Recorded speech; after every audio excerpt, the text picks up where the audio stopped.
So I'm going to start us off here. The first track that I want to look at is I Want to Hold Your Hand. This track was the first Beatles song to go to number one in the United States.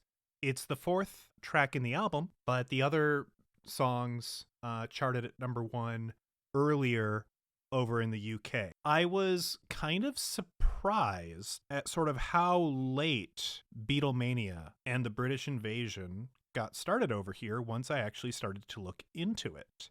I guess for some reason I just thought that one day there were no Beatles and then it was Beatles everywhere. And that's not really true, but not in the way that I thought.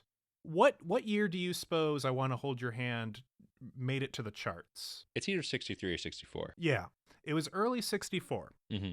That's when they got on the Ed Sullivan Show. It's like February, I think probably probably early January. I had to write a paper on this in college. Yeah. Gotcha. So maybe you're more educated on this than me, but this was all kind of new to me. So from what I gleaned, one of the news outlets wrote a little happy fluff piece about this British band that's really big in Britain, and they were going to air it one evening. Well, unfortunately, the evening they chose was November 22nd, 1963. For those not too keen on their history, that's the night Kennedy died. So there were other things, more important things to talk about. But they still had this piece shot and filmed. So later on, I think in December, they're like, we need to fill some time on the air, roll the fluff piece. And then people are like, oh, I like this. And they call their radio stations like, where's the Beatles? The Walter Cronkite or whoever was just talking about the Beatles. Where are the Beatles? And then we had Beatles.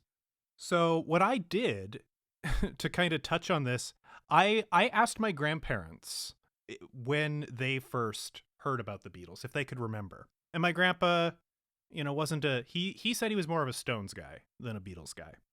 But he's like, well, they had hits, so I'm sure I heard them on the radio. I'm like, okay, that's fair. My grandma said, well, I remember I went to my friend Joyce's house, and she's like, you gotta hear, there's this new band, they're British, and she wasn't really into them. Like, all of her friends were, but she didn't really care for them that much. But if you want to be cool, you gotta like the Beatles. So, she bought this record, and she remembers seeing him on Ed Sullivan.